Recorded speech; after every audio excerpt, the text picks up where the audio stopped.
Well, looking at the opposite of the sustainable model in Manchester City, Paul, it seemed as if Florian Wirtz to Bayern Munich was going to be a done deal. We see it so often with Bayern Munich just getting the best young German talent from the Bundesliga. But Manchester City now feel like they may actually lead the race. Where do you think he's more likely to end up next year, Florian Wirtz? Bayern Munich or Manchester City?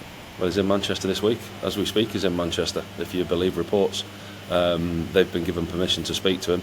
And I think once a player goes somewhere like Manchester City and you see the setup, you see the academy, you meet with Pep Guardiola, and you see behind the scenes at a club like Manchester City, it'd be hard to turn them down. I think the thing with the Bayern Munich, obviously it's exactly the same stature, size of club, and I think the assurances that will be looking from Manchester City is the manager's future. You know, because Pep signed a 2-year deal, we're now going into the last year of that 2-year deal, and questions are going to be asked about his future again. Listen, Florian Wirtz is a top young talent, and he'll fit into that Manchester City side to go along with all the other signings the recruitment that they made in January. I think you look at the average age of that City team now after the recruitment that they made in January, they're certainly going in the right way. I would put them ahead of Bayern Munich in the race for Wirtz at the moment, simply because he's there and he's talking to Manchester City. And once Manchester City get a deal that far down the line, they won't let a player like that slip through the fingers. I can't imagine that him turning them down. The only thing that would be a stumbling block would be the assurances about the manager's future and what were the plans in place if Pep Guardiola wasn't to be there. Because Florian Wirtz is not going to come, he's not going to sign a 1 or 2 year deal. It's going to be a 5, 6, 7 year deal. He's going to want assurances about what's happening in the future at Manchester City. And also those 130 charges as well, if we ever find a verdict on them, that might have some influence. And Pete, Tijani Reinders was a deal that we started talking about before the January window. It seemed like he maybe was going to stay at AC Milan, but now is starting to pick up some steam as AC Milan's in a bit of a tumultuous time. What would a deal for Reinders cost? It seems like City are spending quite a bit. Yeah, obviously Manchester City are trying to rebuild their squad. Reinders has been on their shortlist for a while now. They looked at it in January, but obviously the player was happy at Milan, and Milan weren't willing to let him go now. As you said, that might have changed now, with it looking like AC Milan are going to miss out on qualification for the Champions League. It's been a disappointing season for Milan, there's no getting away from it.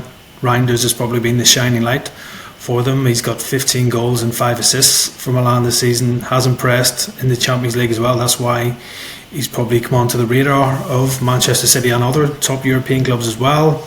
I think obviously it's going to be a big transfer fee to sort of convince Milan to sell him. He's only signed a new contract until 2030 in March, so obviously Milan are in a good position to try and get that big fee for him. The talk seems to be that Milan are demanding a record fee for a player to be sold by the club, for him to make that move away from Manchester City. I think the biggest sale in Milan's history was Kaká for around 67 million euros when he went to Real Madrid a few years back, so they're holding out for more than that. So you're probably looking around 70 million euros plus, so around 65 million pounds for Milan to even consider selling Reinders to Manchester City. But yeah, he's a top player, there's no doubt about that. He can play in a variety of midfield roles as well. He can play as a number 8 box to box, or he can play as a double pivot as well, and he has got goals in him as well. So it's definitely something that Pep Guardiola is looking to add to his team. He is looking to bring in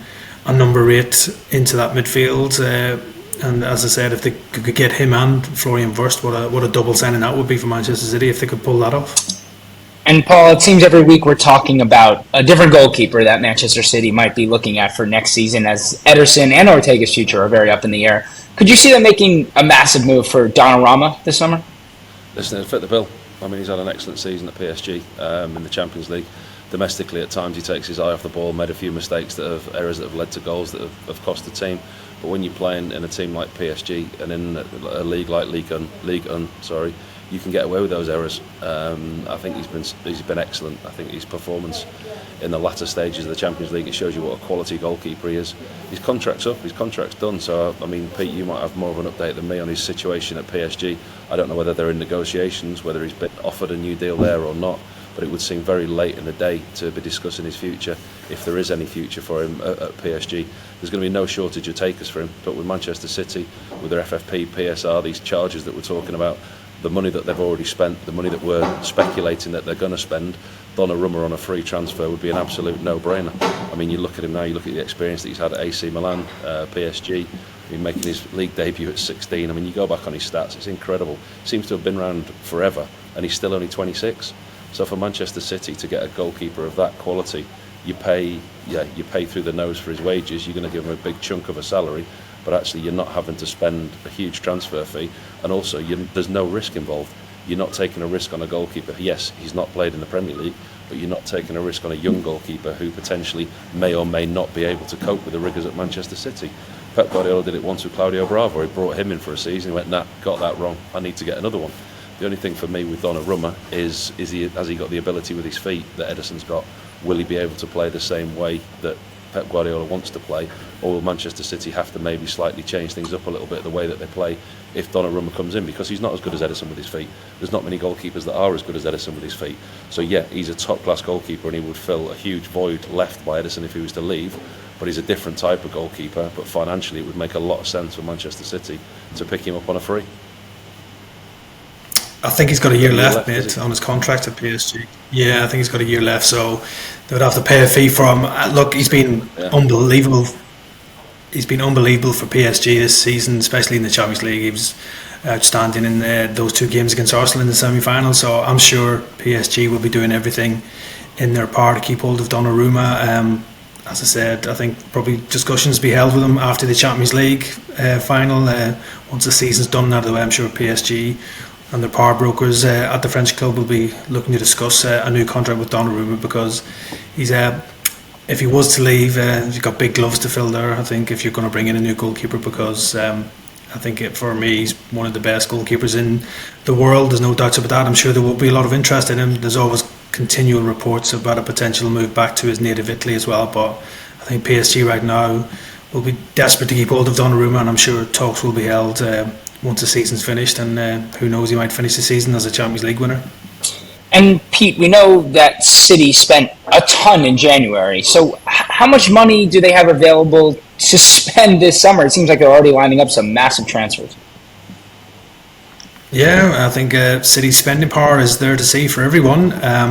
As you said, they did spend quite heavily in January. I think it was around £180 million on 5 new signings. Obviously Marmoush was the biggest splurge when they signed him from Frankfurt, but look, City have been making profit on player sales for probably the last 5 years. So I think last summer they made a net profit of £139 million, so obviously that helps with the transfer kitty, and they've been quite smart in the players that they've sold as well.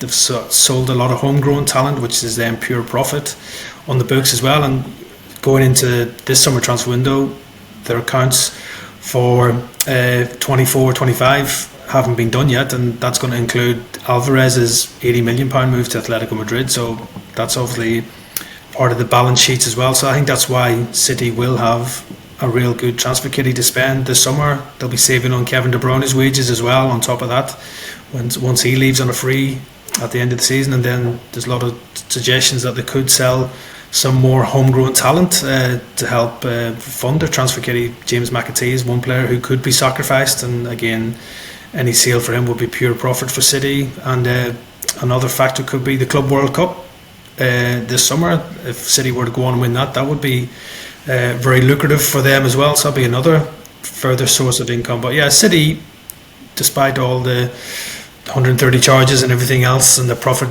PSR regulations, they are healthy financially. As I said, they've reported a good profit last year, and I'd imagine they'll do the same this year, as you will include the sale of Alvarez to Atletico Madrid. So the club are there ready to back Pep Guardiola like they did in January, and I would imagine they'll probably have a similar kitty of around 180-200 million to spend. I know, just looking now at Donnarumma, obviously he went to PSG on a free. What would he cost, do you reckon, with a year left? Or would they not be willing to do business, do you think? Do you think they'll cut the losses and keep him? But I think with a year left, there's got to be some kind of discussions going, hasn't there?